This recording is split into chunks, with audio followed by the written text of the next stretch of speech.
क्या है? पहला में आपको टर्म यूनेस्को है, यूनेस्को के विषय में जानो कि यूनेस्को क्या है। दूसरा टर्म क्या है भाई कि हेरिटेज किस आधार पर, हेरिटेज सिटी किस आधार पर सत्यापित की जाती है। इन डेंजर पॉइंट क्या होता है, इन डेंजर पॉइंट क्या होता है और किस आधार पर दिया जाता है, आप समझिए। तो पहले सवाल में क्या है, पहले सवाल में है, ठीक से पढ़िए तब समझने का प्रयास करिए। कई सवाल को आप जवाब दे सकते हैं। अगर मान लीजिए कि डिस्कशन इस तरह से नहीं करते हैं, मेरा the main aim to discuss with you people that you come to know the line of the question what is. मेरा मुख्य उद्देश्य है कि आप प्रश्न के लाइन को समझो कि क्या कर रहा है। यूनेस्को आप समझ ही नहीं रहे हैं, करंट पढ़ रहे हैं, तो पहले जानिए कि यूनेस्को क्या है भाई। यूनेस्को एक प्रकार का क्या है, ऑर्गेनाइजेशन है, संगठन है। किसका है? यूनाइटेड नेशंस का है। किसके लिए है? साइंटिफिक एंड कल्चर के लिए है। और करिए अब क्यों बना हुआ है? इंटरनेशनल कोऑपरेशन के लिए बना हुआ है। इसका मेन मकसद क्या है? पीस एंड सिक्योरिटी को क्या करना? प्रोवाइड करना। अब समझो कि पीस और सिक्योरिटी का मतलब क्या है भाई। तो पीस और सिक्योरिटी का अभिप्राय कोई भी ऐसा शहर जो कि किसी के लिए रिप्यूट है, किसी के लिए फेम है और वहां पर यूनिवर्स एक प्रकार के कल्चर और फ्लो देखा जा रहा है, तो ऐसे को क्या करता है कि यूनेस्को ऐसे को हेरिटेज में क्या कर लेता है? शामिल कर लेता है। जैसे अब मान लो कि बनारस को भी शामिल कर लिया। तो अब सवाल होता है कि इन डेंजर पॉइंट क्या होता है? इन डेंजर पॉइंट का मतलब कि जहां पीस और सिक्योरिटी क्या हो जाए? डैमेज हो जाए। तो अगर इस सवाल में जो ऑप्शन दिया गया है जहां पर कि ओडेसा जो है, ओडेसा आप जानो कि कहां पर, इससे कई सवाल होता है ऑप्शन पर ही। ओडेसा कहां पर है? यूक्रेन में है। किस पर है? बे ऑफ ओडेसा पर है। यूक्रेन जो है ब्लैक सी पर लोकेटेड है और ब्लैक सी में क्या है भाई? ब्लैक सी में बे ऑफ ओडेसा है, जिस पर कि ओडेसा सिटी लोकेटेड है, जहां पर कि पीस और सिक्योरिटी क्या हुआ है? डैमेज हुआ है। तो एक ठीक से आप अब यूनेस्को में आप डिटेल और जान सकते हैं कि कब अस्तित्व में आया और कैसे इसकी फंडिंग होती है, ये सारा चीज। लेकिन वो चीज मैं नहीं कर रहा हूँ, इतना जो मैं कर रहा हूँ एक काफी है। इतना नहीं तो वो चीज अगर इसको मैं पूरा कर दूं तो कम से कम आप 5000 करंट के मालिक हो जाओगे, 5000। और अधिकतर जो सवाल है, केवल 2 मॉडर्न टेस्ट पेपर को ठीक से डील कर दिया जाए तो अधिकतर टोटल सवाल आपका क्या आ जाएगा? इसी से आ जाएगा। लेकिन उसको कराने में हमें 4 घंटा लगेंगे, कारण कि उसको डिटेल लिखवाने में, अय करने में। तो आपको ऐसा भी कभी मौका आएगा तो इस तरह से पहले पढ़ने का क्या करिए? आदत डालिए। आपको जो टेस्ट लिया जा रहा है, जो डिस्कशन कराया जा रहा है, उसका ये मतलब है, ये मतलब नहीं कि इतना पाया। अभी तो आप कुछ ऐसे बिना कंफर्म के भी आप टिक लगा दे रहे हैं, रिस्क ले रहे हैं, तो ऐसे नहीं, इस तरह से जाइए। चलिए नेक्स्ट सवाल है। नेक्स्ट सवाल है कौन है भाई? नेक्स्ट सवाल में WHO द्वारा अब मर्स-काउ क्या है भाई? मर्स-काउ का मतलब कि कोरोना वायरस का क्या है? सिंड्रोम है। अब कोरोना वायरस का सिंड्रोम यहाँ पर देखा गया तो मर्स का मतलब मिडिल ईस्ट रीजन्स में, तो मिडिल ईस्ट रीजन्स में जो कोरोना वायरस फैला, मिडिल ईस्ट रीजन्स कौन है? सऊदी अरब है। ऑप्शन में क्या? सऊदी अरब नहीं है, UAE है, तो क्या होगा? UAE। अब आप समझो कि कोरोना वायरस से संबंधित चीजें आपको क्या करना है? जानना है।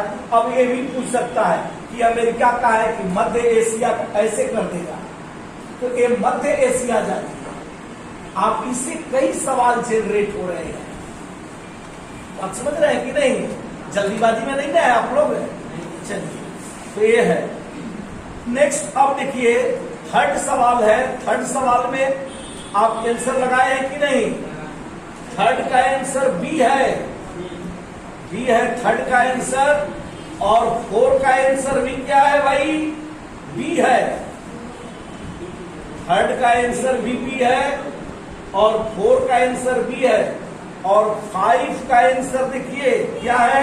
सी है। 5 का आंसर सी है। अब देखिए सवाल है कि 6 का आंसर, तो 6 का आंसर भाई क्या है? 6 का आंसर अब सी है। अब नाइटिंगेल अवार्ड, नाइटिंगेल अवार्ड अगर पूछा जाए कि क्या है, नर्सिंग के क्षेत्र में नहीं, नर्सिंग प्रोफेशनल्स को दिया जाता है। नर्सिंग तो एक ब्रॉड है लेकिन इसमें नर्सिंग प्रोफेशनल्स को दिया जाता है। तो ये जानना है अब नर्सिंग प्रोफेशनल्स में कैसे शुरुआत हुआ और इसके देने के पीछे क्या एम है, आप लिख लीजिए। इकोनॉमिक फोरम, विश्व आर्थिक फोरम या मंच,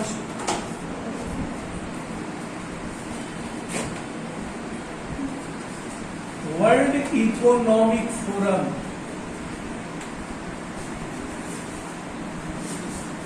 अब जो वर्ल्ड इकोनॉमिक फोरम है ये कैसा ऑर्गेनाइजेशन है? कैसा ऑर्गेनाइजेशन है? Non governmental organisation. पहले राइट डाउन लिख लीजिए अगर जिनको लिखना है। विश्व ये भी पूछा गया है सवाल एक बार के करेंट में, एक सदाबहार करेंट। वर्ल्ड इकोनॉमिक फोरम क्या है? नॉन गवर्नमेंटल ऑर्गेनाइजेशन है। लिख लिया आपने, ये नॉन गवर्नमेंटल ऑर्गेनाइजेशन है।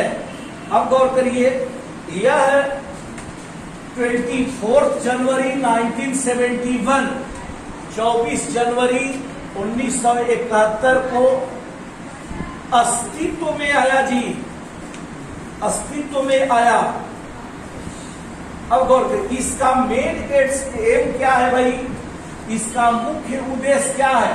टू इम्प्रूव द, लिखिए इसका मुख्य उद्देश्य, इसका मुख्य उद्देश्य बिजनेस, व्यवसाय, राजनीतिक, शैक्षणिक और अन्य समाज के नेताओं को, अन्य समाज के नेताओं के स्थिति को सुधारना, स्थिति को सुधारना इसका मुख्य उद्देश्य है जी। इसलिए इसे मल्टीनेशनल कॉम्प्लेक्स का कंपनीज भी कहते हैं। इसे क्या कहते हैं?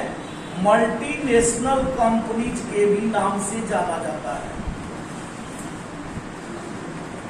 नेक्स्ट सवाल है 33 पर आ जाइए। इंटरपोल, इंटरपोल जानते हैं ना? इंटरपोल क्या है भाई? International Criminal Police Organisation. जो नहीं जानते जान ले, लिख लें। इंटरपोल का अर्थ होता है इंटरनेशनल क्रिमिनल पुलिस ऑर्गेनाइजेशन। यह क्या करता है? यह इंटरनेशनल स्तर पर क्राइम को आइडेंटिफाई करने वाला क्या है? संस्था है। ये लिख लीजिए, जो नहीं जानते हैं वो लिखा करिए। अब आप कहिए कि एक एक चीज करके लिखवाइए तो उसमें समय लगता है, उसमें आप समय दे करके आइए, अलॉट करके आइए। तो मैं आपके लिए पसीना बहाने के लिए पूरा तैयार हूं, लेकिन आपका अलॉटेड क्लियर होना चाहिए। अब उसी में किसी को भूख लगे और प्यास लगे तो फिर दिक्कत हो जाएगा ना। तो इसलिए ये चीज है।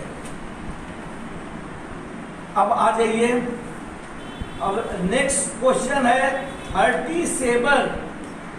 अब देखिए 30 इरेडा। इरेडा तो आप जानते हैं ना कि क्या है भाई? अरे भाई, इंडिया का रिन्यूएबल एनर्जी डेवलपमेंट एजेंसी है।